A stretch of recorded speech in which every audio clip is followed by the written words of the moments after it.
पण सांगू का तुम्हाला, ते फळ आपल्याला रिटर्न भोगावं लागते बर.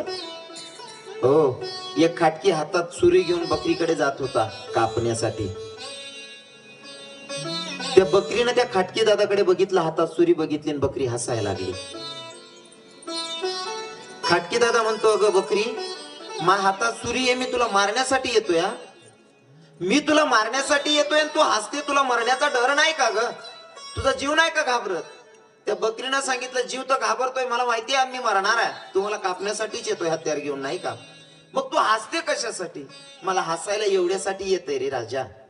अरे मी चारा खाऊन जर माझं मरण असं होत असेल तर तू मला खातोय, तुझं मरण कसं होणार आहे? प्रत्येक गोष्ट आपण करतो ना, एखाद्याचा जर अपमान करत असू, आपण एखाद्याचा अपमान करतोय, आपण तो अपमान जरूर करा, पण एकांत मध्ये बसून विचार करा, हाच अपमान आपण दुसरा जर करेल तर सहन करू शकतो का? पंक्तीमध्ये बसलेल्या पोराचा हात धरून जरूर उठवा, पण एकदा कल्पना करा, त्या जागेवर तुमचा पोरगा बसलाय, कोणी दुसऱ्या दादाला तुमच्या लेकराला जर उठवलं तर तुमचं अंतःकरण काय म्हणेल? फक्त कल्पना करत जा. कोणाचा अपमान करू नका असं नाही, कोणाची टिंगल करू नका असं नाही, जरूर करा, पण एकदा त्या जागेवर स्वतःला उभं करा, तुमची लेवल समजेल तुम्हाला.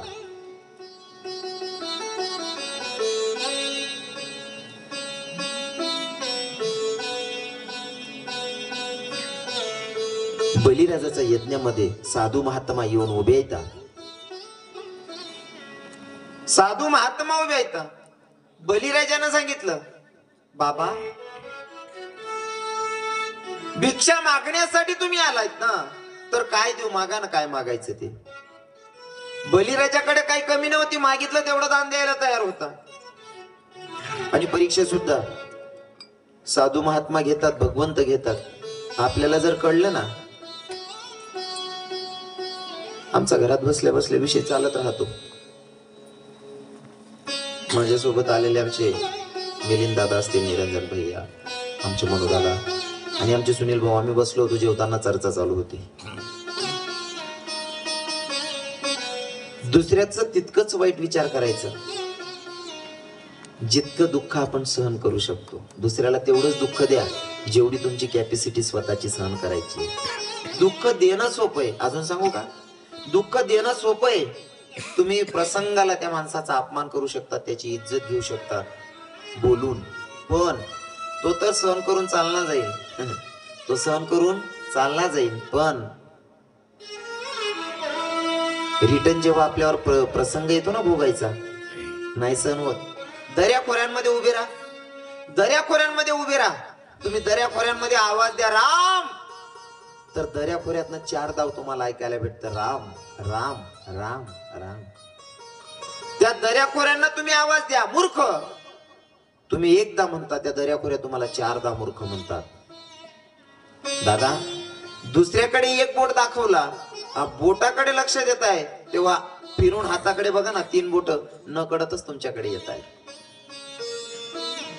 म्हणून कोणाचा अपमान करायच्या आधी एकदा स्वतःला विचारायचं की तो अपमान आपण पचवू शकतो का. जीवन जगणं एकदम सोपं आहे हो, पण कधी आपण तो विचार करून जगत नाही. म्हणून सहजच कोणी लोक सहजच अपमान करून जातात, सहज बोलून मोकळे होतात, पण कधी विचार करत नाही की याच्याकडून कोण दुखावेल का. अरे साधू महात्मा दाराचा, बलिराजाने सांगितलं, महात्मा काय मागायचं मागा ना, तुम्ही मागशान ते द्यायला तयार आहे. साधू महात्म्यानं सांगितलं, मला काही नको तुमच्याकडनं, फक्त 3 पग भूमी चाहिए. कितनी? मुझे 3 पग भूमि चाहिए. बलिराजा ने कह दी बात, कोई दिक्कत नहीं गुरुजी, अगर आपकी इच्छा 3 पग भूमि चाहिए तो कोई बात नहीं, मैं देने के लिए तैयार हूं. तो वामन भगवान ने पहला पैर रख दिया, पहिलं पाऊल ठेवलं, पूर्ण पृथ्वी व्यापली. दुसरं पाय ठेवलं, पाताळ व्यापला. आता 3रा पाय ठेवायचा कुठं? वामन भगवंत म्हणत होते, अब 3रा पैर कहां रखू राजन, राजन मैं 3रा पैर कहां पे रखू. तेव्हा माझ्या बलिराजानं सांगितलं, कोई बात नहीं, मैंने आपको लफ्ज दिया, मैंने वचन दिया, तो कोई बात नहीं, आप मेरे सिर पर पैर रख दो, अपने सिर पर पैर रख दो, कोई दिक्कत नहीं. वामन भगवान खड़े हो गए। वामन भगवान सामने चले गए बलिराजा के सर पे पैर रखने के लिए। तब तक कि ना बलिराजा की माँ, बलिराजा की बहन, बलिराजा का पूरा परिवार खड़ा था।